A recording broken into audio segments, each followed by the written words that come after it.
شوہر کی موت کی خبر نے مارتھا کو توڑ کر رکھ دیا تھا۔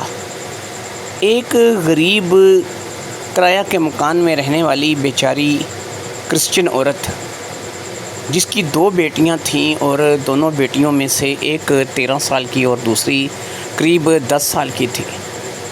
اب ایسے میں ان 2 بچیوں کی ذمہ داری مکان کرائے کا اور دیگر تمام معاملات کو کون پورا کرے گا؟ شوہر کے علاوہ کوئی آسرا نہیں تھا، کیونکہ مرضی سے شادی کی تھی اور مرضی سے شادی کرنے پر اپنے خاندان، رشتہ دار، برادری کے ساتھ ختم کرنی پڑی تھی اور اس کے بعد باقاعدہ ختم ہو گئی تھی۔ راشد ایک مسلمان لڑکا تھا جس کے ساتھ مارتھا نے شادی کی تھی، اور پھر جب اس نے ایک مسلمان لڑکے کے ساتھ شادی کی تھی تو اسے کرسچن کمیونٹی سے نکال دیا گیا تھا، اس کے ساتھ تعلق ختم کر دیا گیا تھا۔ ان کے ہاں مسلمان لڑکے سے شادی کرنا جائز نہیں تھا، ان کے ہاں ایسا نہیں ہوتا تھا۔ اہل کتاب ہونے کے ناطے بھی کوئی بھی مسلمان لڑکی یا کوئی مسلمان لڑکا جو ہے وہ ان کے ہاں شادی نہیں کر سکتا تھا۔ یہی اس کے ساتھ ہوا تھا کہ جب راشد نے اسے پرپوز کیا تھا اور اس نے اسے ہاں کر دی تھی تو ایک بڑا ہنگامہ ان کے گھر شروع ہو گیا تھا، اور اس بڑے ہنگامے کے چلتے اسے اپنی برادری، اپنے معاملات کو خیر بات کہنا پڑا تھا۔ ایسا نہیں ہے کہ اس نے کرسچن مذہب چھوڑ دیا تھا، یہ اپنے مذہب پر قائم رہی تھی اور راشد کے ساتھ شادی کر کے آ گئی تھی۔ راشد نماز پڑھتا تھا، روزے رکھتا تھا اور اپنے طریقے سے عبادت کرتا تھا۔ یہ چرچ جاتی تھی، اپنے طریقے سے عبادت کرتی تھی، اور دونوں کے درمیان میاں بیوی جیسا رشتہ قائم ہو چکا تھا۔ شادی کے پہلے سال ہی ان کے ہاں ایک بہت ہی پیاری بچی نے جنم لیا، جس کا نام انہوں نے باہمی مشورے سے ربیکہ رکھا۔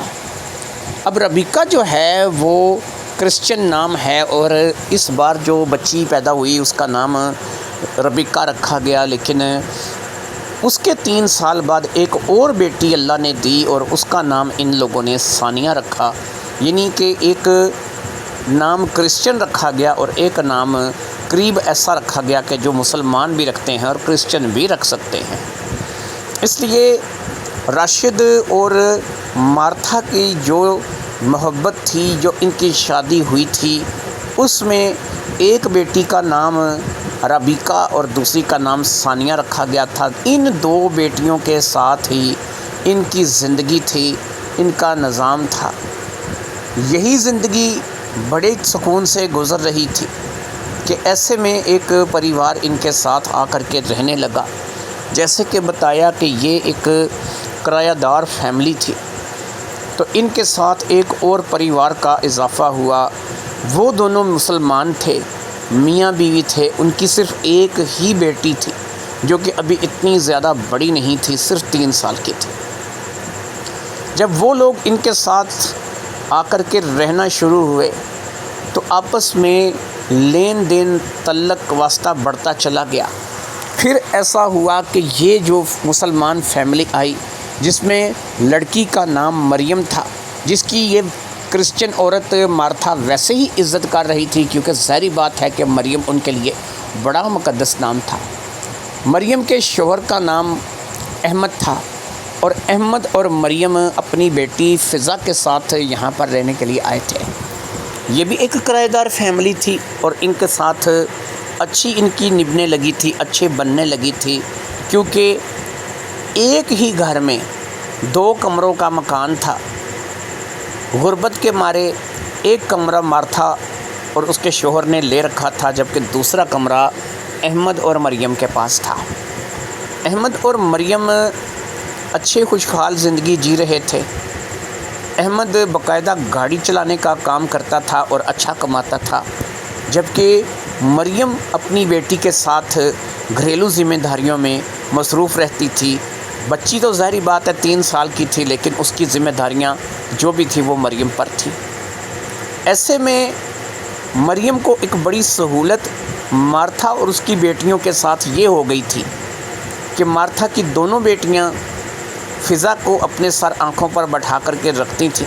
مریم اگر کہیں تھوڑی دیر کے لیے چلی بھی جاتی تھیں تو ثانیہ اور ربیکہ مل کر کے فضا کو کھلاتی تھیں، فضا کے ساتھ کھیلتی تھیں۔ ایسا نہیں تھا کہ وہ بیچاری ابھی بھی چھوٹی بچیاں ہی تھیں، ایک 13 سال کی اور دوسری 10 سال کی ہو چکی تھی۔ ایسے میں ایک روز راشد کام کے لیے نکلا۔ وہ کام کی تلاش میں تھا، اسے کوئی ایسا کام چاہیے تھا کہ جس سے وہ اپنے بچوں کی روزی کما سکے۔ راشد کوئی مستقل کام نہیں کرتا تھا، جو کام مل جاتا تھا کر لیتا تھا۔ اسی لیے جب وہ کام کے لیے گھر سے نکلا تو اسے امید نہیں تھی کہ اسے کون سا کام ملے گا۔ وہ ایک باکمال مستری بھی تھا، اسے پینٹنگ کا کام بھی آتا تھا، وہ اور بھی بہت سے کام کر سکتا تھا، وہ پیپ فٹنگ کا کام بھی جانتا تھا۔ مطلب چھوٹے موٹے ہنر اس نے کافی سارے سیکھ رکھے تھے اور ان ہنر کی بنا پر جیسا کام اسے ملتا تھا وہ کر لیتا تھا۔ اس وقت جب وہ کام کی تلاش میں نکلا تھا وہ صبح گیا، لیکن رات تک وہ واپس نہیں آیا۔ جب رات تک وہ واپس نہیں آیا سب کو اس بات کی فکر ہونے لگی کہ وہ کہاں ہے۔ اس کے نمبر پہ کال کر رہے تھے لیکن اس کا نمبر مسلسل بند آ رہا تھا، اور اس کے پاس جو موبائل تھا اس کے ساتھ بھی ایک مسئلہ بتایا جا رہا تھا کہ اس موبائل کے سگنل اچانک چلے جاتے ہیں اور پھر اسے ریسٹارٹ کر کے دوبارہ سگنل آتے ہیں، اگر اسے ریسٹارٹ نہ کرو تو سگنل نہیں آتے۔ اس بات کا راشد کو پتہ تھا کہ موبائل میں یہ مسئلہ چلتا آ رہا ہے، اس لیے وہ اکثر اپنے موبائل کو ہر 2 سے 3 گھنٹے کے بعد خود ہی ایک دفعہ ریسٹارٹ کر لیا کرتا تھا، تاکہ ریسٹارٹ کرنے سے اس کے سگنل آ جائیں اور کوئی اگر اسے کال کرے یا وہ کسی کو کال کرے تو بات ہو سکے۔ یہ ایک کی پیڈ موبائل تھا جو کہ عام سادہ سا موبائل تھا، یہ کوئی اینڈرائڈ سیٹ نہیں تھا، کوئی جدید موبائل نہیں تھا۔ بہرحال راشد کا فون نہیں لگ رہا تھا اور نہ ہی راشد کی طرف سے فون آیا تھا۔ ایسے میں جب راشد کی طرف سے نہ فون آیا نہ راشد کا فون لگا تو مارتھا کو پریشانی ہونے لگی۔ وہ احمد کے اور مریم کے پاس گئی اور اس نے کہا کہ پتہ کراؤ کہ وہ کہاں رہ گیا ہے، کیونکہ صبح کا گیا شام تک ابھی تک گھر واپس نہیں آیا۔ احمد اور مریم نے مارتھا کا ساتھ دیا، اسے ساتھ لے کر کے جہاں جہاں پر بھی ممکن تھا، جن جن لوگوں کے پاس وہ جا سکتا تھا اس کے بارے میں پوچھا گیا، لیکن سب کی طرف سے ایک ہی جواب ملا کہ نہ وہ ان کے پاس آیا ہے، نہ وہ ان سے ملا ہے، اور نہ ہی ایسی کوئی بات ہوئی ہے کہ اسے دیکھا سنا گیا ہو۔ اب مارتھا اس بات کو لے کر کے پریشان رہنے لگی۔ 2 سے 3 دن گزر گئے اور پریشانی کی یہ حالت کہ مارتھا اب رونے پر آ گئی تھی۔ مارتھا کو دیکھ کر کے اس کی دونوں بیٹیاں بھی رونے لگی تھیں، اور پھر احمد اور مریم نے پولیس اسٹیشن میں رپورٹ درج کروانے کا کہا، کیونکہ 48 گھنٹے گزر چکے تھے اور 48 گھنٹے کے بعد رپورٹ کو درج کروایا جا سکتا تھا۔ پولیس کے ہاں رپورٹ درج کروائی، انہوں نے جو بھی تفصیل پوچھنی تھی پوچھ لی، اور اسی طریقے سے اس کی تلاش اپنے طور پر کرنے کا کہہ کر کے واپس ان لوگوں کو گھر بھیج دیا۔ راشد کی تصویر انہوں نے لے لی تھی، راشد کی تصویر پولیس اسٹیشن میں پولیس والوں کے پاس تھی، اور اسی طریقے سے انہوں نے راشد کی تلاش کا سلسلہ جاری رکھا۔ لیکن 2 مہینے گزر گئے، 2 مہینوں تک راشد کا کچھ پتہ نہیں چلا کہ راشد کہاں پر ہے، راشد کس حال میں ہے۔ ایسے میں 2 مہینوں میں صرف احمد اور مریم ہی تھے کہ جنہوں نے مارتھا اور مارتھا کے بچوں کو سنبھالا ہوا تھا، حتیٰ کہ جو کھانا مریم بناتی تھی اسی میں سے وہ مارتھا اور مارتھا کی دونوں بیٹیوں کو کھانا بھی دے دیتی تھی، اور اسی طریقے سے وہ ان کا خیال رکھے ہوئے تھی۔ جب مکان کے کرائے، بجلی، گیس کے بلوں کی بات آئی تو تب بھی مریم اور احمد نے مل کر کے ان کی طرف سے ادا کر دیا، اور اسی طریقے سے مارتھا کو اس پریشانی سے کم نجات ملی۔ اتنا زیادہ مکان کا کرایہ نہیں تھا یا بجلی کا یا گیس کا اتنا زیادہ نہیں آتا تھا، بس یہ تھا کہ 2 بچیاں تھیں جو کہ سکول جاتی تھیں، جن کے خرچے اخراجات کچھ اس قدر زیادہ نہیں تھے۔ غریبوں کی بچیوں کے اس قدر خرچے اخراجات نہیں ہوتے، ویسے بھی وہ غریب ماحول میں غربت میں رہنا جان چکی تھی اور انہیں پتہ تھا کہ ہم ایک غریب ماں باپ کے گھر پیدا ہوئی ہیں۔ 2 مہینے گزر چکے تھے اور 2 مہینوں کے اندر راشد کا کسی بھی طور پر کچھ پتہ نہیں چلا تھا۔ مارتھا کو ایسا شک تھا کہ کہیں ایسا نہ ہو کہ اسی کی برادری نے، اسی کی فیملی نے راشد کا کام کچھ ایسا بگاڑ دیا ہو، راشد ان کے پاس ہو، راشد کو ان لوگوں نے کوئی نقصان نہ پہنچا دیا ہو، یا پھر راشد کے اپنے رشتہ دار، راشد کے اپنے لوگ جو کہ مسلمان کمیونٹی سے تعلق رکھتے تھے، انہوں نے کوئی ایسا کام نہ کیا ہو کہ جس میں انہوں نے راشد کو نقصان پہنچایا ہو۔ دونوں طرف سے امکان ہو سکتا تھا۔ اس بات کو مارتھا نے پولیس اسٹیشن میں بھی ظاہر کیا تھا۔ پولیس نے اس بات کا وعدہ کیا تھا کہ وہ ان دونوں کی فیملی سے جا کر کے معلومات حاصل کریں گے۔ پولیس والے جب ان دونوں کی فیملی کے پاس گئے تھے تو انہوں نے ایک ہی جواب دیا تھا کہ جس روز مارتھا نے راشد کے ساتھ شادی کی تھی، ہم نے اس روز سے ہی مارتھا سے مرنا جینا ختم کر لیا تھا۔ اب 10-12 سال گزر جانے کے بعد کون ہے کہ جو ہم میں سے اٹھ کر کے اس کے پیچھے جائے گا؟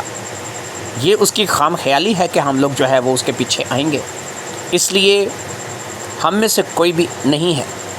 سب کا بایو ڈیٹا چیک کیا گیا، سب کی آئیڈینٹی چیک کی گئی اور یہی پتہ چلا کہ سب لوگ جس روز راشد گھر سے نکلا تھا اور جس روز راشد لاپتہ ہوا، سب روز اپنے ہی کسی نہ کسی کام میں لگے ہوئے تھے۔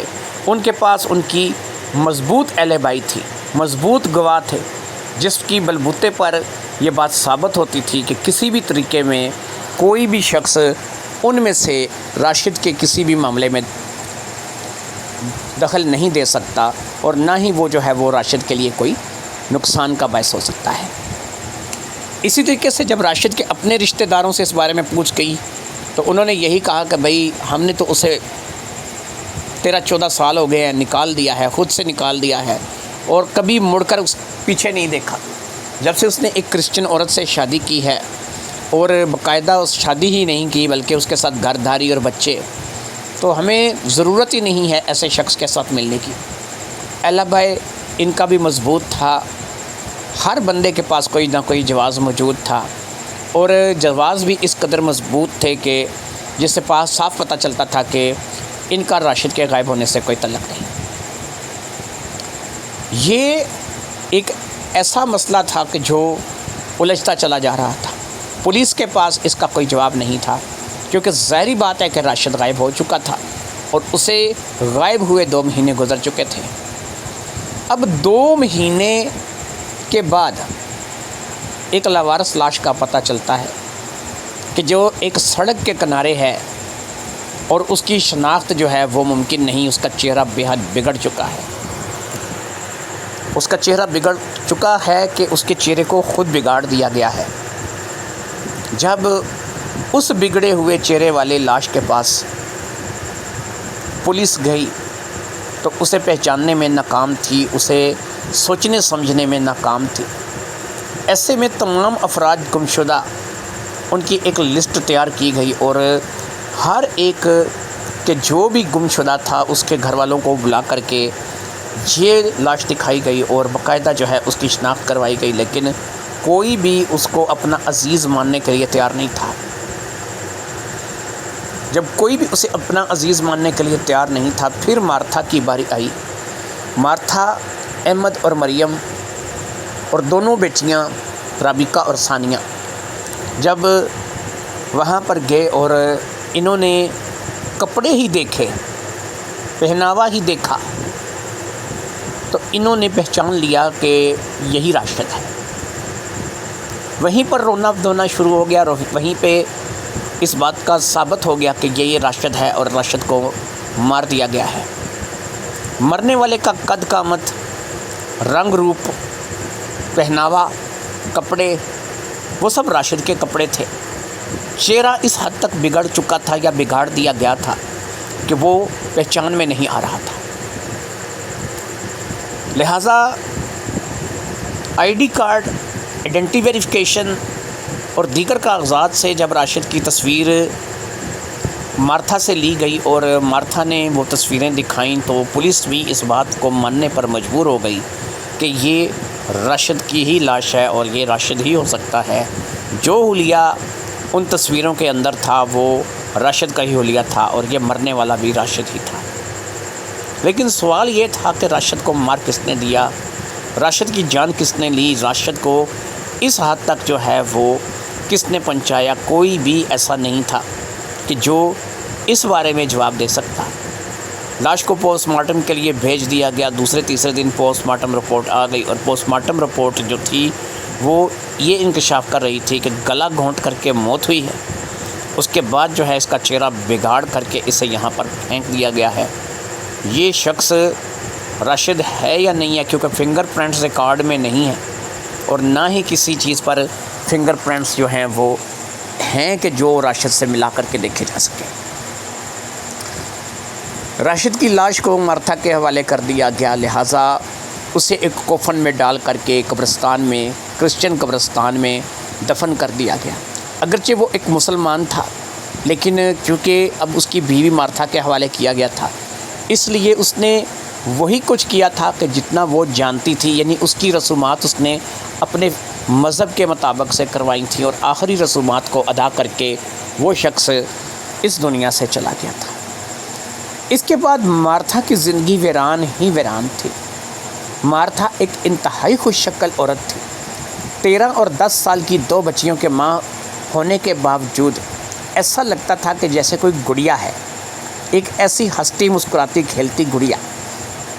زیادہ لمبا قد نہیں تھا، 5 فٹ قد تھا اور اس 5 فٹ قد میں ایک مناسب سا جسم، نہ بہت ہی زیادہ سمارٹ اور نہ موٹی پھیلی ہوئی، ایک خوبصورت چہرے کی بڑی بڑی آنکھوں والی مارتھا۔ اب ان آنکھوں میں ویرانی ہی ویرانی تھی اور ویرانی کے سوا کچھ بھی نہیں تھا۔ مارتھا کے ساتھ یہ حادثہ ہو چکا تھا، وہ خود کمانے کے قابل نہیں تھی۔ اگر وہ خود کمانے کے لیے نکلتی تو وہ اپنی ان 2 بچیوں کا کیا کرتی؟ یہ بچیاں ابھی اسکول جا رہی تھیں، کیا وہ ان بچیوں کو ساتھ لے کر کے لوگوں کے گھروں کے کام شروع کر دیں یا کوئی اور ایسا راستہ اختیار کرے؟ ایسے میں مریم نے اسے ایک بات کہی اور وہ بات مارتھا کی سمجھ میں تھوڑی تھوڑی آنے لگی۔ مریم نے اسے شہریار کا حوالہ دیا تھا۔ شہریار مریم کا بھائی تھا، کبھی کبھار مریم سے ملنے کے لیے یہاں پر آیا کرتا تھا۔ اس کی عمر 40 سال ہو چکی تھی اور ابھی تک کوئی شادی نہیں ہوئی تھی۔ مارتھا ابھی صرف 31-32 سال کی تھی۔ اس کی 2 بیٹیاں بھی تھیں۔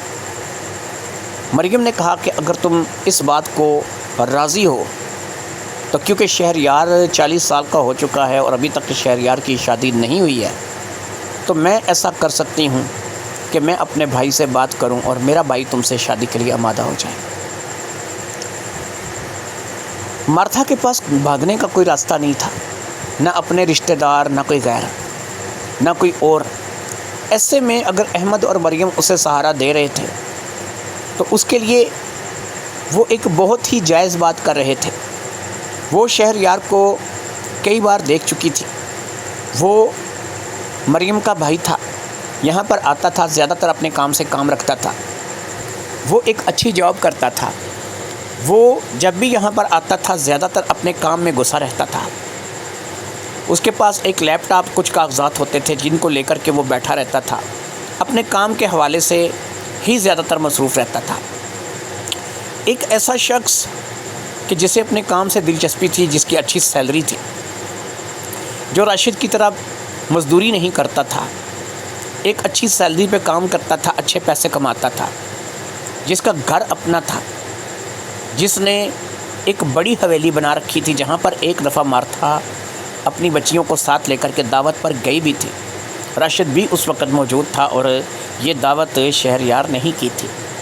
اب ایسے میں ظاہری بات ہے کہ اگر ایسا رشتہ مل رہا تھا تو مارتھا کو اس رشتے سے انکار نہیں ہونا چاہیے تھا، لہٰذا مارتھا نے اس رشتے کے لیے ہاں کر دی۔ لیکن ابھی شوہر کا غم تازہ تھا، اسے اس رشتے کے لیے اس قدر جلدی نہیں کرنی تھی۔ میں یہ نہیں جانتا کہ کرسچن مذہب میں عدت وغیرہ کا چکر ہوتا ہے یا نہیں ہوتا، میری معلومات اس معاملے میں ناقص ہے، لیکن بہرحال ابھی وہ شادی کے لیے آمادہ نہیں تھی، لیکن اس نے اپنی آمادگی کا اظہار کر دیا تھا۔ وقت گزرتا رہا اور اسی طریقے سے 5 سے 6 مہینے گزر گئے، اور پھر آخر کار مارتھا کا نکاح شہریار سے ہو گیا۔ شہریار مارتھا کو پا کر کے بڑا خوش تھا۔ شہریار کی اپنی شکل کچھ خاص نہیں تھی، وہ ایک سانولے رنگ کا دبلا پتلا سا انسان تھا، لیکن ایسے میں 40 سال کی عمر میں اس کی پہلی شادی ہو رہی تھی، اور اسے مارتھا جیسی بالکل گڑیا لڑکی ملی تھی، لڑکی کہہ لو یا عورت کہہ لو۔ 2 بچیاں اس کے ساتھ تھی جو کہ ربیکہ اور ثانیہ نام کی تھیں، اور دونوں بچیاں بے حد خوبصورت تھیں، دونوں اپنی ماں کی کاپی تھیں، دونوں اپنی ماں پر گئی تھیں۔ ایسے میں ظاہری بات ہے کہ شہریار خوشی سے نہال تھا۔ اسے ربیکہ ملی تھی، اسے مارتھا ملی تھی، ربیکہ ملی تھی، ثانیہ ملی تھی، 3 لڑکیاں تھیں جو کہ اس کے گھر میں آئی تھیں، اور اس کے ویران حویلی میں رونق آ گئی تھی۔ یہ ویران حویلی کی رونق مارتھا کے آنے سے تھی، ربیکہ اور ثانیہ کے آنے سے تھی۔ یہ دبلا پتلا سانولے رنگ کا شہریار اپنی زندگی میں مارتھا کو پا کر کے بے حد خوش تھا۔ اس کے ہاں یہ تھا ہی نہیں کہ یہ عورت کرسچن ہے۔ اس کی پہلے بھی اس کے خاندان برادری کے ساتھ نہیں بنتی تھی، یہ بالکل الگ رہتا تھا۔ بڑی حویلی تھی، گاڑی تھی، بینک بیلنس تھا، اچھا کماتا تھا، اچھا کھاتا تھا، کسی کی نہ مانتا تھا نہ سنتا تھا، پر ویسے بھی اس کے پاس پیسہ تھا۔ یہ کرسچن سے شادی کرے، ہندو سے شادی کرے یا کسی اور سے شادی کرے، پیسہ ہر عیب کو چھپا دیتا ہے۔ یہی کچھ اس کے ساتھ بھی ہو رہا تھا۔ یہاں پر ملنے والے دوست تعلق والے جو بھی اس سے ملتے تھے، وہ ایک ہی بات کرتے تھے، اہل کتاب ہے، اہل کتاب ہے، اہل کتاب سے شادی ہو جاتی ہے، تم نے کوئی برا نہیں کیا، یہ تو اچھا ہے، نیکی کا کام ہے، ایک بیوہ کو سہارا دیا ہے، ایک بیوہ سے شادی کی ہے۔ اب ان لوگوں کو کیا پتا کہ یہ سہارا تھا یا کچھ اور تھا۔ شہریار کی نظر تو اسی وقت جب وہ پہلی روز اپنی بہن کے گھر گیا تھا، اسی وقت اس کی نظر مارتھا پر ٹک گئی تھی۔ اسے مارتھا بے حد پسند آئی تھی، لہٰذا اس نے مارتھا کے ساتھ اپنی زندگی گزارنے کا فیصلہ کر لیا تھا۔ اسی وقت اس نے فیصلہ کر لیا تھا کہ یہ گڑیا جیسی عورت اس سے ملے گی۔ یہاں آپ ایک سوال کریں گے کہ بہن اور بہنوئی ایک کرائے کے مکان میں رہ رہے تھے، جبکہ اس کی حویلی تھی، گاڑی تھی، اور یہ خوشحال زندگی گزار رہا تھا۔ اتنا فرق کیسے؟ فرق یوں تھا کہ احمد کا جہاں پر کام تھا وہ دوسرا شہر تھا، اس کی حویلی سے بہت ہٹ کے تھا۔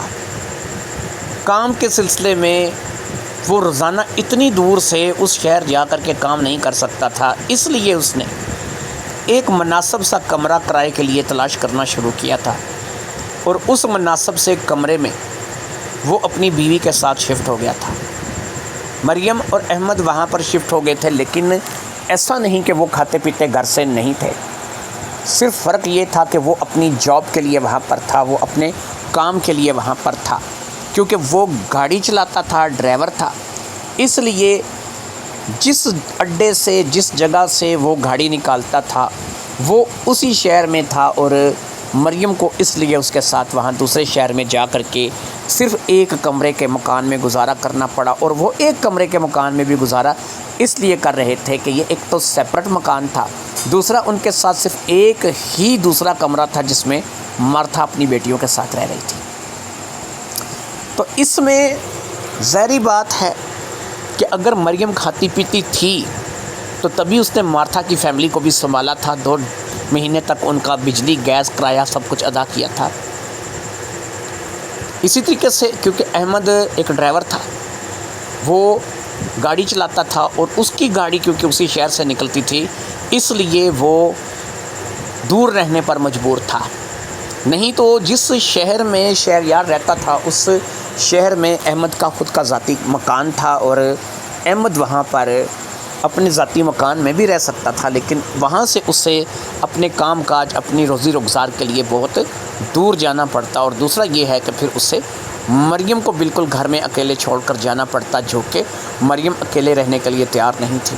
جب مارتھا والا کمرہ دیکھا گیا تو اس پہ مریم نے فوری طور پر ہاں کر دیا تھا، اس لیے کہ اسے ساتھ میں ایک فیملی نظر آ رہی تھی کہ اگر یہ چلا بھی جائے گا تو میں زیادہ وقت جو ہے وہ دوسری فیملی کے ساتھ گزار لوں گی اور اس طریقے سے میں ان لوگوں کے ساتھ رہ کر کے اپنا وقت گزار سکتی ہوں۔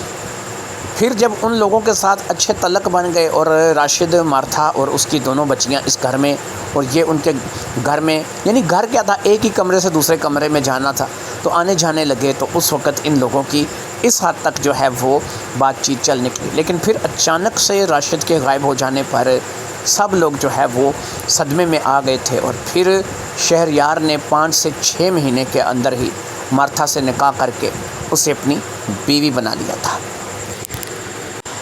مارتھا شہریار کی بیوی بن کر یہاں پر آ گئی تھی اور اسے پہلی بار اس بات کا احساس ہوا تھا کہ شہریار اسے کس قدر والہانہ چاہتا ہے۔ کوئی دن کوئی رات ایسا نہیں جاتا تھا کہ جب مارتھا شہریار کی باہوں میں نہیں ہوتی تھی۔ وہ اگرچہ 2 بچوں کی ماں تھی لیکن آج بھی اس کا کچھ بگڑا نہیں تھا۔ شہریار تھا کہ وہ دیوانہ ہوا جا رہا تھا، وہ ایک لمحے کے لیے بھی اسے خالی نہیں چھوڑتا تھا۔ وہ جب دیکھو اس کے سر پر بس ایک ہی دھن سوار رہتی تھی۔ ایسے میں ظاہری بات ہے کہ 2 بچیاں بھی گھر میں تھیں، ان پر اثر پڑ سکتا تھا، لیکن شہریار کو ان چیزوں کی کوئی پرواہ نہیں تھی۔ اسے تو 40 سال کی عمر میں جا کر کے عورت ملی تھی اور ظاہری بات ہے کہ وہ اس کی بیوی تھی۔ ایسے میں خوشی کے لمحات تھے کہ ختم ہونے کا نام ہی نہیں لے رہے تھے۔ ساری رات گزر جاتی تھی، سارا دن گزر جاتا تھا۔ مارتھا کو نہ رات کو سکون تھا اور نہ ہی دن میں اسے چین لینے دیا جاتا تھا۔ اسے بھی خوشی تھی کہ اگرچہ اس کا پہلا شوہر اب اس دنیا میں نہیں رہا تھا جس کے ساتھ اس نے زندگی کے 13-14 سال گزارے تھے، لیکن وہ اس بات کو لے کر کے خوش تھی کہ شہریار نے نہ صرف کہ اس کی بیٹیوں کو اپنا لیا ہے بلکہ شہریار اس سے بھی والہانہ محبت کرتا ہے۔ اس نے کبھی تصور بھی نہیں کیا تھا کہ ایسی آسائش اسے ملیں گی۔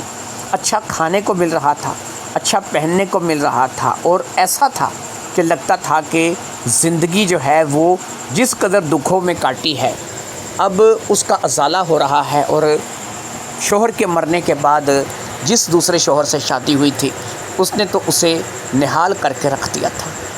کبھی بازار، کبھی شاپنگ، کبھی یہ کبھی وہ، بچیوں کے لیے خریداریاں، مارتھا کے لیے خریداریاں۔ اس نے دونوں بچیوں کو بھی شاید اپنی بچیاں سمجھ کر کے اپنا لیا تھا۔ اگرچہ دونوں کا باپ سوتیلا تھا لیکن اس قدر خوشی دونوں بچیوں نے بھی کبھی زندگی میں محسوس نہیں کی تھی۔ اس لیے وہ اپنے باپ پر، یعنی دوسرے باپ پر واری واری جا رہی تھیں اور وہ انہیں اپنے ساتھ ایسے کھڑا کیے ہوئے تھا کہ جیسے واقعی وہ ان کا حقیقی باپ ہو۔ وہ ان سے ایسا ہی پیار کر رہا تھا کہ جیسے واقعی وہ اس کی اپنی پیدا کی ہوئی بیٹیاں ہوں۔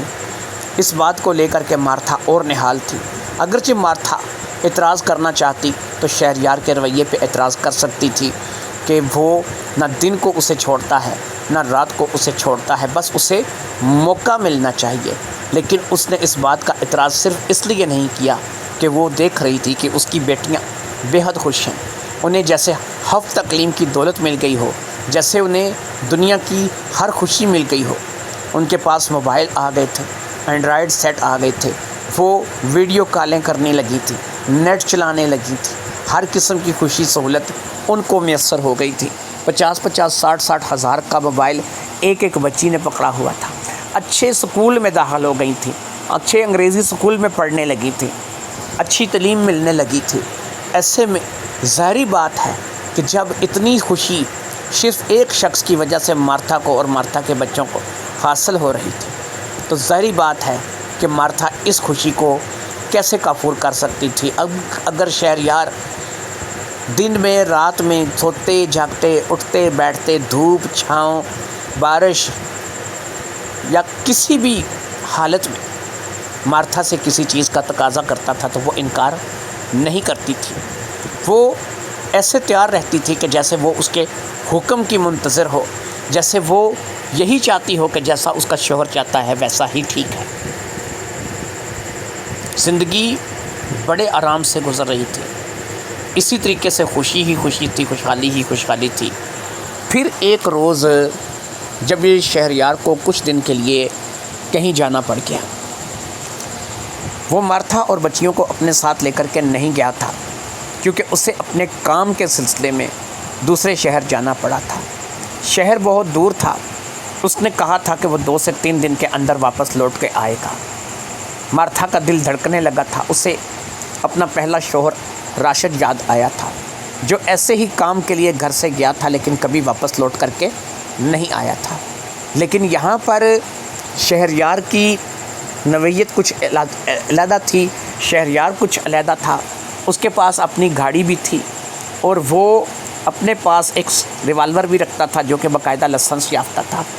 اس کے علاوہ کوئی ابھی تک ایسا بندہ سامنے نہیں آیا تھا کہ جسے اس سے دشمنی ہو.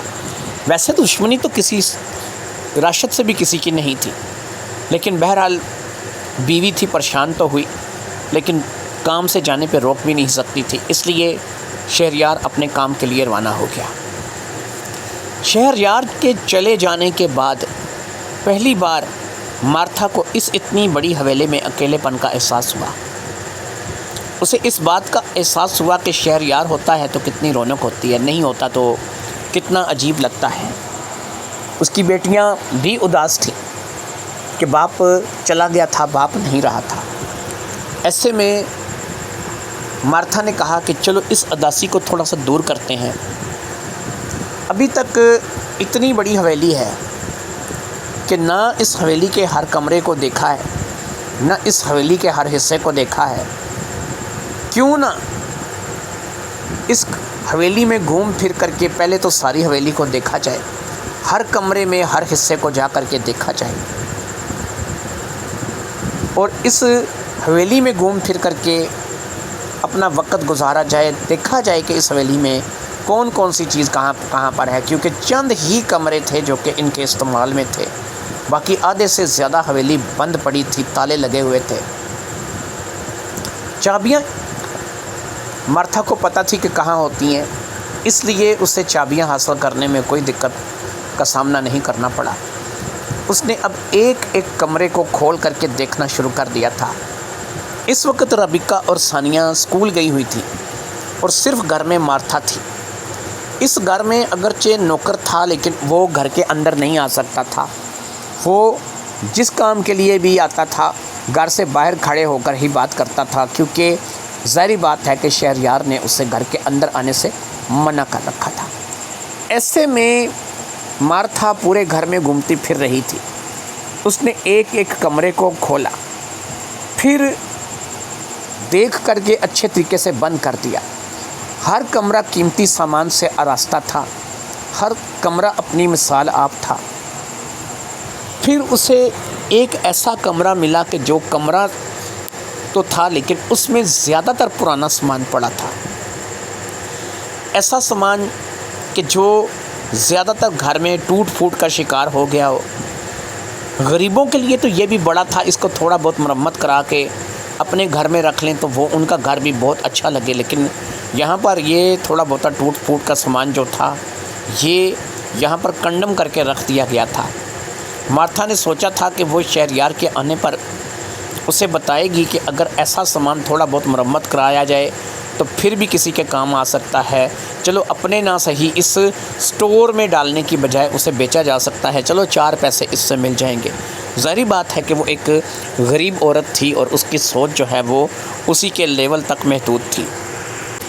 اس سٹور روم میں تلاشی لیتے ہوئے ایک بڑی ہی عجیب و غریب سی چیز مارتھا نے دیکھی. یہ کوئی ایک تختہ سا تھا، ایسا لگتا تھا لکڑ کا بنا ہوا ایک بڑا سا تختہ ہے جو کہ زمین کے اوپر یعنی فرش کے اوپر جو ہے وہ رکھا ہوا تھا۔ اس نے اس تختے کو اٹھانے کی کوشش کی، جو کہ تھوڑی سی کوشش کے بعد اٹھ گیا۔ جیسے ہی یہ تختہ اٹھا، اسے نیچے جاتی ہوئی سیڑھیاں دکھائی دیں، یعنی یہ کوئی تہہ خانے کا راستہ تھا، یہ اس کا دروازہ تھا، جسے وہ ایک تختہ سمجھ رہی تھی، لکڑ کا بھاری تختہ۔ یہ لکڑ کا بھاری تختہ نہیں بلکہ تہہ خانے کا راستہ تھا، اور نیچے سیڑھیاں جو ہیں وہ تہہ خانے کی طرف جا رہی تھیں۔ اس نے نہ تو پہلے اس حویلی میں کبھی ان سیڑھیوں کا ذکر سنا تھا، نہ ہی اس نے کبھی اس حویلی میں آ کر کے کسی تہہ خانے کا ذکر سنا تھا۔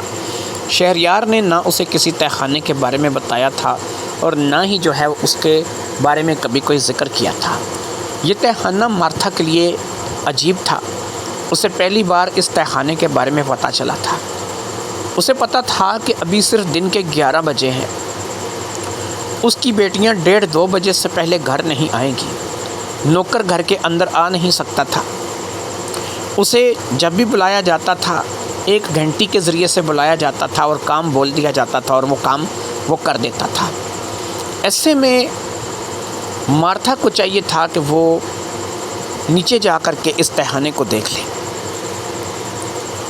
لہٰذا اس نے فیصلہ کیا کہ وہ اس تہہ خانے میں اتر کر کے دیکھے گی یہ سیڑھیاں کہاں پر جاتی ہیں، ان کا اختتام کہاں پر ہوتا ہے، اور یہ کوئی تہہ خانہ ہے تو یہ کیسا تہہ خانہ ہے، اور یہ تہہ خانہ کس مقصد کے تحت بنایا گیا ہے۔ اس کے من میں ایک بات آئی، جیسے کہ یہ اوپر سٹور میں بیکار قسم کا سامان رکھا ہوا ہے، ایسا بھی ہو سکتا ہے کہ نیچے تہہ خانے میں بھی ایسا سامان موجود ہو کہ جسے نیچے رکھ کر کے بھول گئے ہوں، اور وہ بھی ایک سٹور کا سامان ہی ہو۔ ایسا ہو سکتا ہے کہ تہہ خانہ جو ہے وہ نیچے سامان کے لیے بنایا گیا ہو، لیکن ایسا بھی ہو سکتا ہے کہ یہ تہہ خانہ سامان کے لیے نہ ہو، بلکہ یہاں پر اور کوئی ایسی چیز ہو کہ جس کا ابھی تک مارتھا کو علم نہیں ہے۔ نہ تو شوہر تھا گھر پہ، نہ بیٹیاں تھیں، نہ نوکر اندر آ سکتا تھا۔ ایسے میں مارتھا اس گھر میں اکیلی تھی۔ اگرچہ مارتھا کو تھوڑا بہت اس حویلی سے خوف بھی آتا تھا، کبھی کبھی اسے ایسا لگتا تھا کہ یہ حویلی اسے کاٹنے کو دوڑ رہی ہے، خاص طور پر جب وہ اکیلی ہوتی تھی، لیکن ایسا نہیں تھا، کبھی بھی ایسا کوئی حادثہ نہیں ہوا تھا۔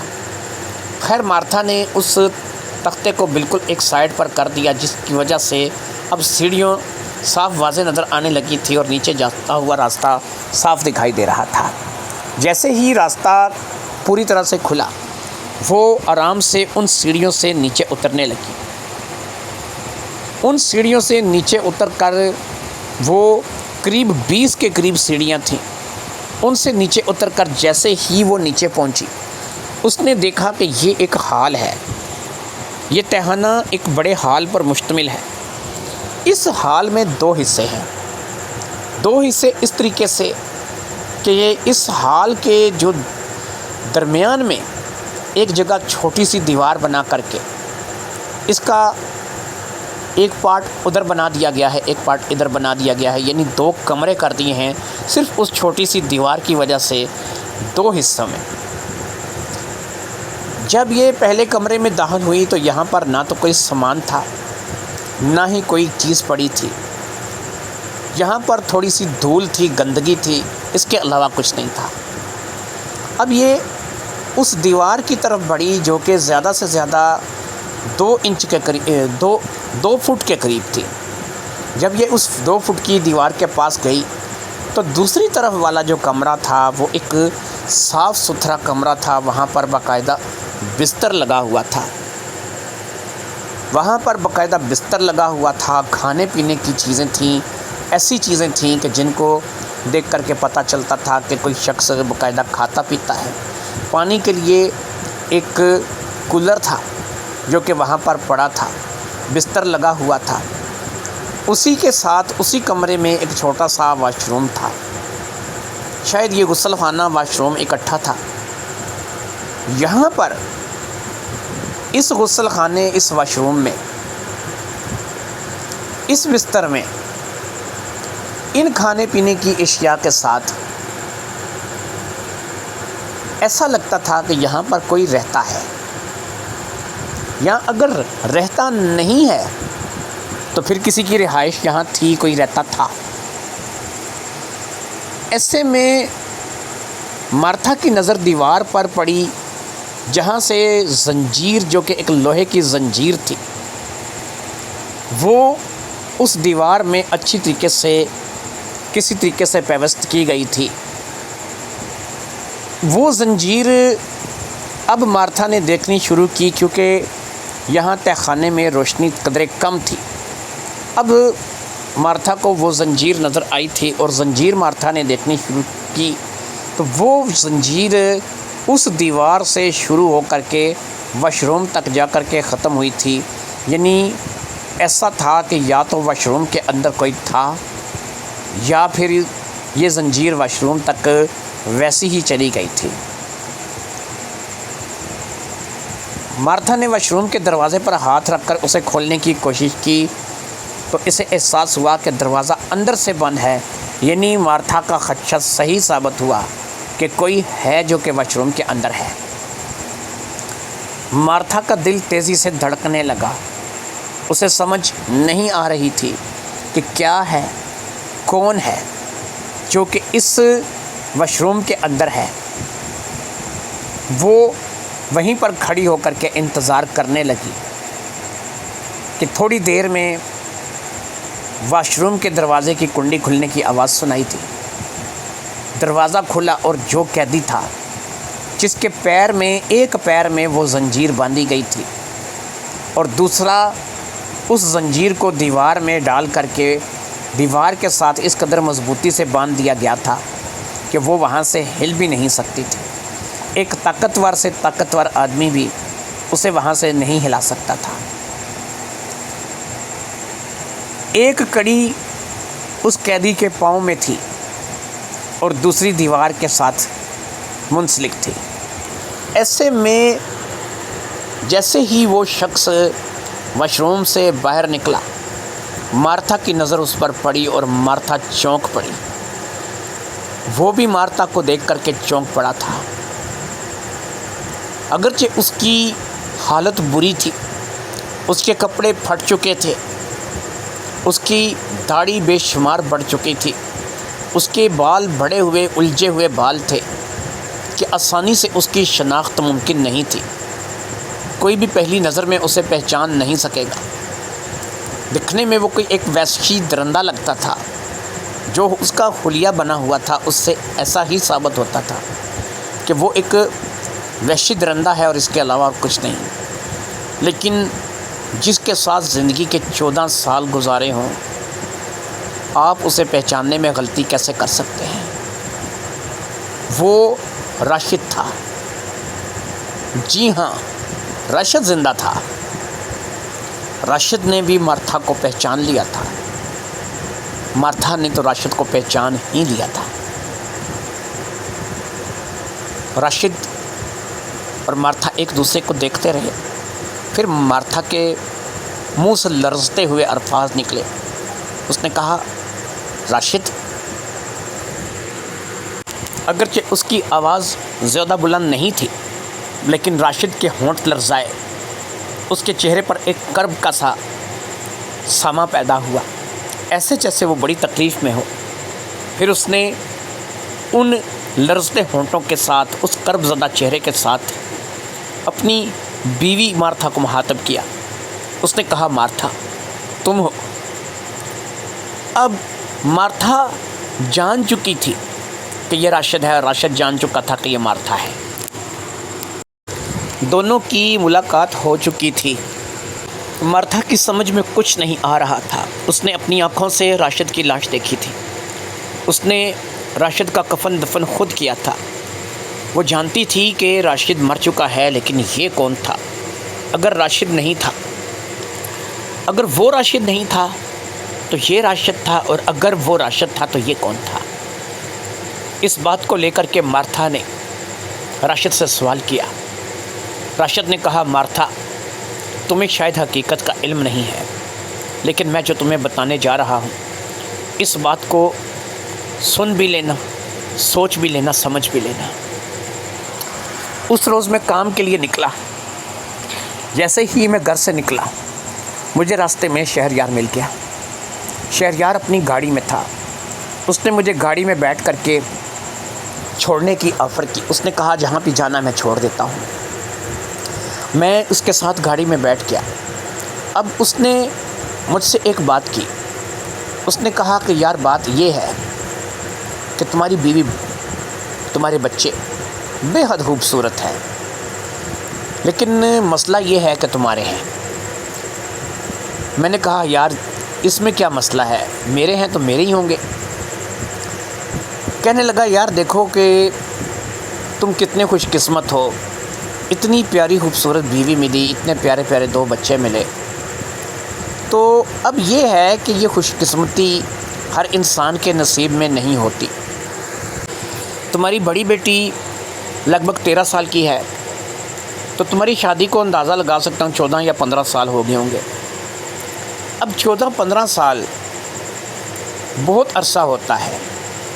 ایسے میں اتنے لمبے عرصے تک ایک خوبصورت گڑیا جیسی بیوی اور پھر 2 خوبصورت بیٹیاں، ان کے ساتھ زندگی کا اتنا وقت انجوائے میں گزار دو تو زندگی گزرنے کا پتہ نہیں چلتا. غربت ہونے کے باوجود بھی انسان اپنے آپ کو غریب محسوس نہیں کرتا. دن بھر کی تھکن کے بعد جب گھر آتا ہے اور ان کے کھلے ہوئے چہرے دیکھتا ہے تو ساری تھکن اتر جاتی ہے. یار میں بہت زیادہ، ابھی تک دیکھو میری 40 سال عمر ہو چکی ہے لیکن میں نے شادی نہیں کی. لیکن میں نے سوچا ہے کہ جب بھی میں شادی کروں گا میں مارتھا جیسی ہی کسی خوبصورت لڑکی سے شادی کروں گا. مجھے اس کے عزائم کا خبر نہیں تھی. ایک جگہ اس نے گاڑی روک دی. یہ جگہ قدرے ویران تھی. اس سے پہلے کہ میں اس کی بات کو سمجھ سکتا اس نے ایک عجیب ڈرامائی انداز میں ایک بات کہی. اس نے کہا مارتھا جیسی عورت سے شادی کروں گا. پھر مارتھا جیسی ہی کیوں نہ مارتھا ہی سے شادی کر لوں. یہ کہہ کر کے اس نے اپنے ہاتھ میں پکڑا ہوا کوئی رومال میرے منہ کے اوپر لگا دیا اور مجھے اس نے اس قدر کس کر پکڑ لیا کہ میں چاہنے کے باوجود بھی اس رومال کو اپنے منہ سے نہ ہٹا سکا.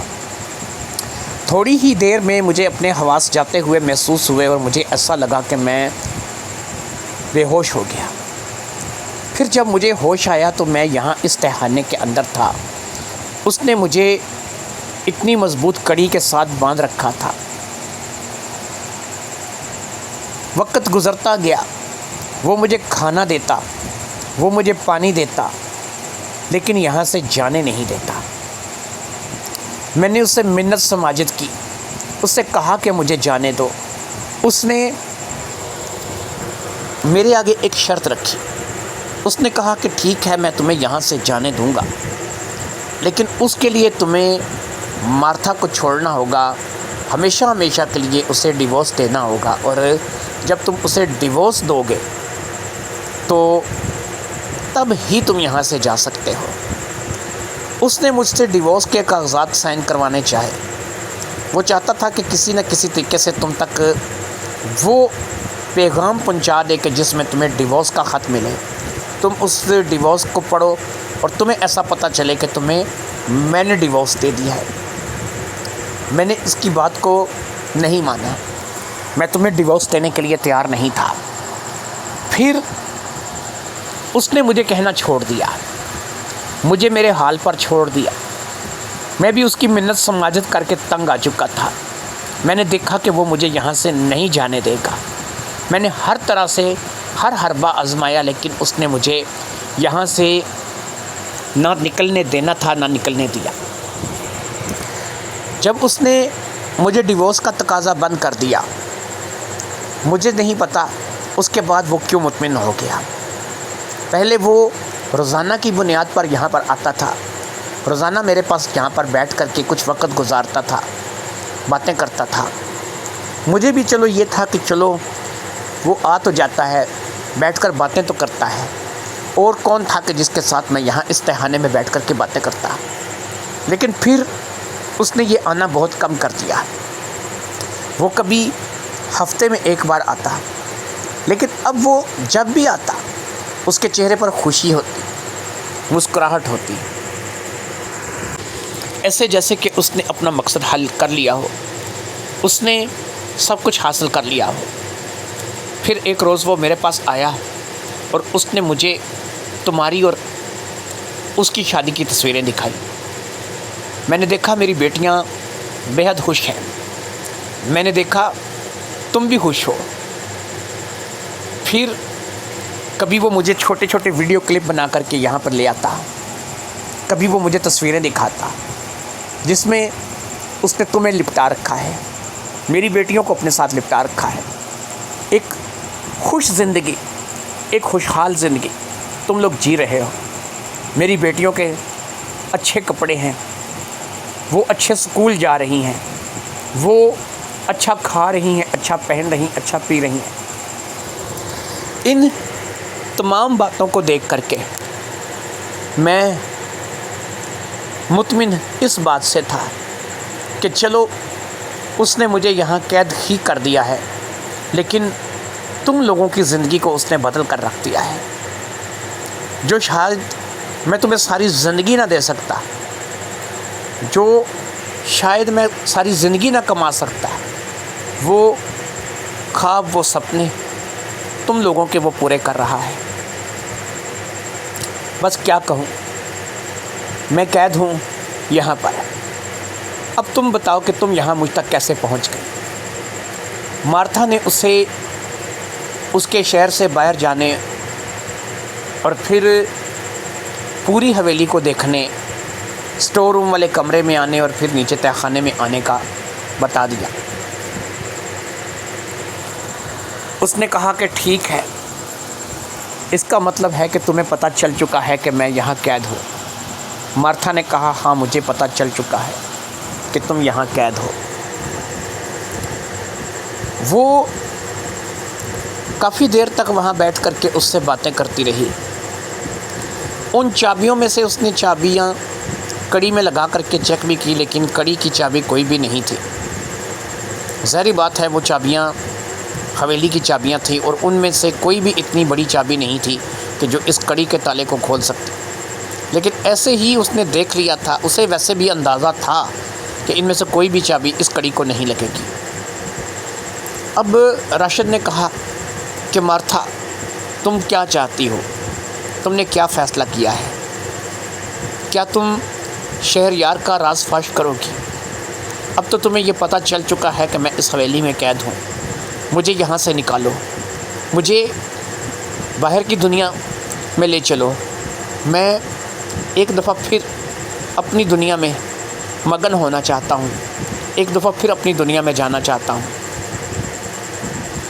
مارتھا نے کہا چلو ٹھیک ہے، میں دیکھتی ہوں کہ کیا کر سکتی ہوں، کیونکہ ابھی تو مجھے اوپر جانا ہے، بچیاں آنے والی ہوں گی۔ ظاہری بات ہے کہ میں بچیوں کو یہ بات نہیں بتا سکتی، ان کو دکھ ہوگا، اس لیے میں فی الحال تو اوپر جا رہی ہوں۔ ہو سکتا ہے کہ آج شام تک یا کل تک شہریار آ جائے۔ جیسے ہی شہریار آئے گا پھر اس سلسلے میں جو بھی بات کرنی ہوگی، جیسا بھی کرنا ہوگا میں کروں گی۔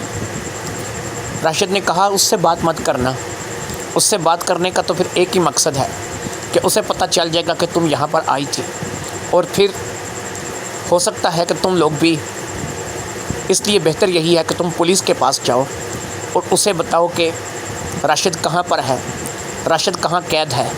اس لیے کوشش کرو کہ پولیس کے پاس جاؤ، پولیس ہی ہے جو کہ شہریار کے خلاف کارروائی کر سکتی ہے، مجھے یہاں سے نکال سکتی ہے۔ مارتھا نے کہا ٹھیک ہے، جیسا تم کہو گے میں ویسا کروں گی۔ یہ کہہ کر کے وہ اسے تسلی دیتے ہوئے سیڑھیوں کی طرف بڑھی اور پھر سیڑھیاں چڑھ کر کے اوپر آ گئی۔ اوپر آ کر کے اس نے ویسے ہی اس گتے کو وہاں اوپر رکھ دیا تھا، لکڑ کا یہ گتا تھا جو کہ نیچے تہہ خانے میں جانے کا دروازہ تھا۔ ظاہری بات ہے کہ اس دروازے سے گزر کر کے وہ واپس حویلی میں آ گئی تھی۔ تھوڑی ہی دیر میں رابیکا اور ثانیہ آ گئیں، جن کے لیے اس نے کھانا تیار کر رکھا تھا۔ کھانا کھانے کے بعد رابیکا اور ثانیہ اپنے کمرے میں سونے کے لیے چلی گئیں۔ وہ اس گرمی میں آئی تھی سکول سے، پسینے میں شرابور تھی، لیکن وہ اب اے سی کی ہوا کے نیچے تھی۔ وہ اپنے اپنے کمرے میں جا کر کے لیٹ گئی تھیں۔ انہوں نے اپنا موبائل چلانا شروع کر دیا تھا۔ وہ اے سی کی ہوا کے نیچے تھی۔ مارتھا اس حویلی میں ٹہل رہی تھی۔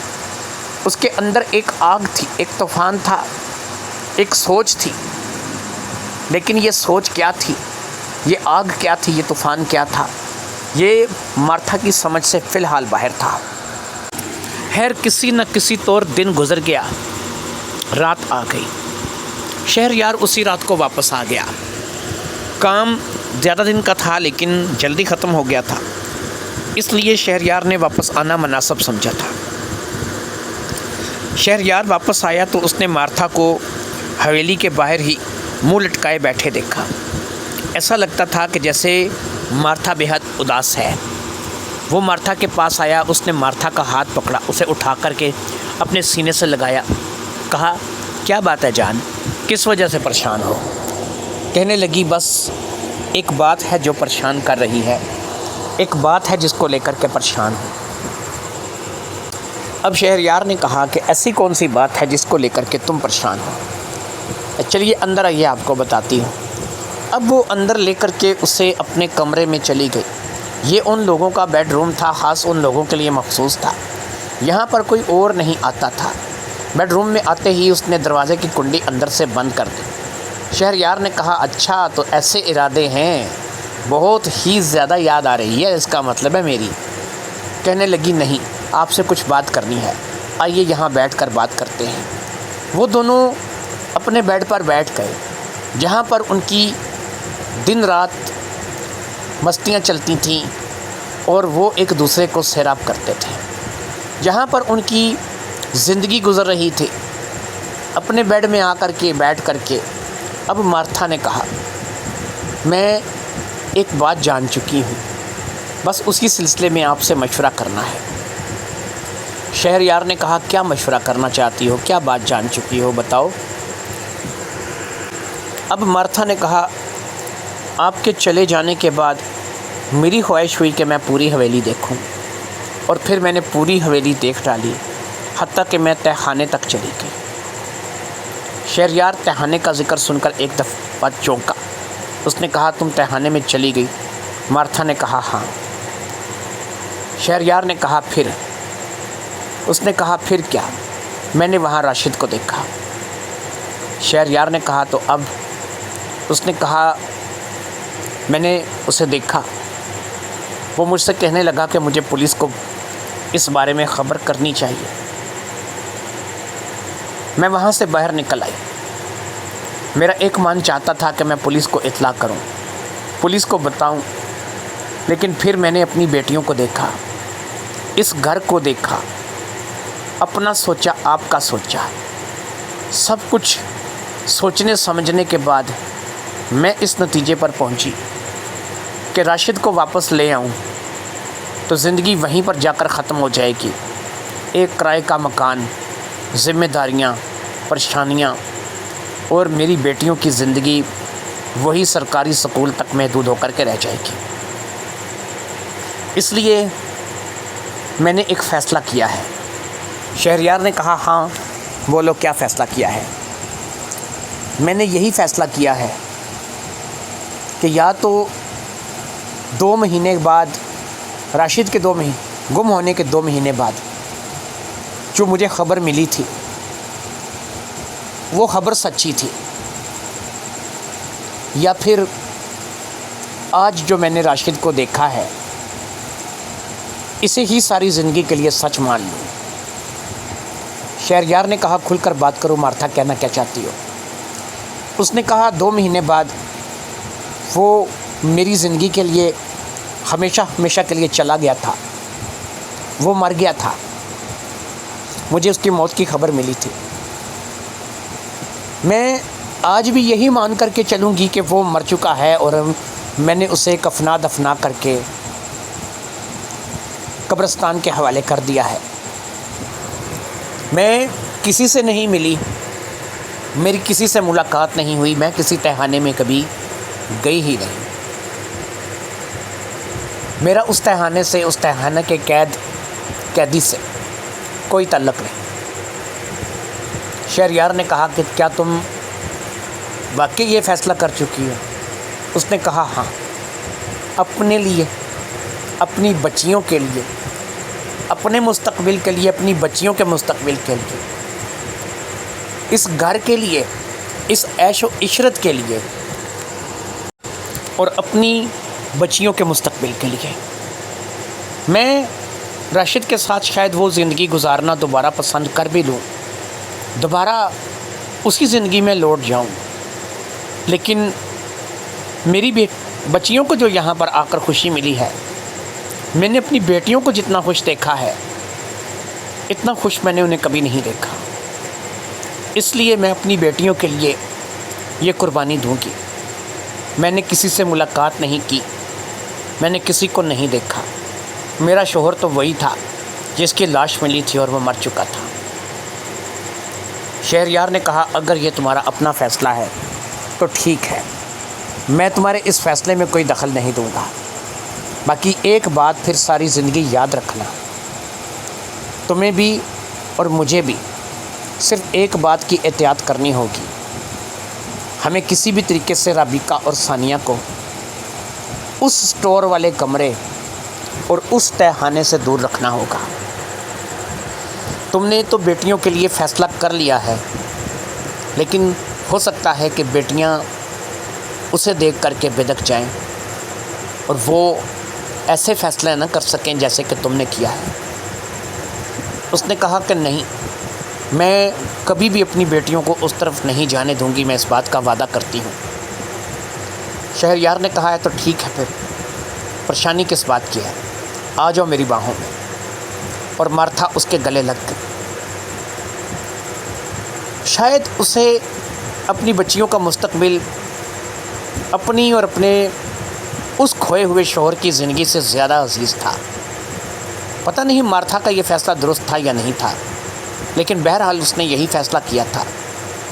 ایسی آسائش اس نے اپنی زندگی میں نہیں دیکھی تھی۔ شاید وہ اپنی ذات کے لیے قربانی دے بھی دیتی، لیکن وہ اپنی بیٹیوں کے لیے دوبارہ اس گھر کا انتخاب نہیں کر سکتی تھی کہ جہاں پر ایک وقت کا کھانے کو ہے اور دوسرے وقت کے لیے دیکھنا پڑتا ہے کہ ملے گا یا نہیں۔ اس لیے اس نے اس زندگی سے نکال کر کے اپنی بیٹیوں کو اچھی زندگی دینے کا فیصلہ کیا تھا۔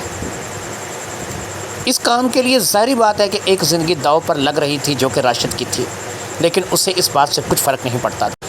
اس کے لیے بس اب یہی زندگی اہمیت رکھتی تھی جس میں اس کی بیٹیاں خوش تھیں، اچھے سکولوں میں جا رہی تھیں، اچھا کھا رہی تھیں، اچھا پہن رہی تھیں، اور اپنے دوسرے باپ کے ساتھ ہر وہ اپنا خواب پورا کرتی چلی جا رہی تھیں کہ جس کا پہلے باپ کے ہوتے انہوں نے تصور بھی نہیں کیا تھا۔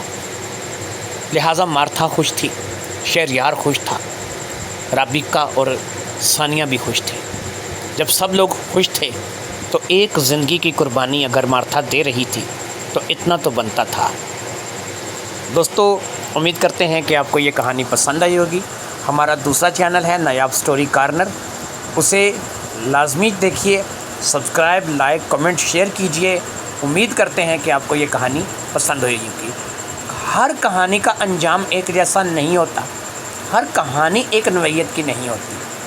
یہاں ایک بیوی نہیں، اب ایک ماں سوچنے لگی تھی۔ اس نے اپنی ساری زندگی 13-14 سال غربت میں گزاری تھی، اور اب اسے آسائش ملی تھی اپنی بیٹیوں کے لیے۔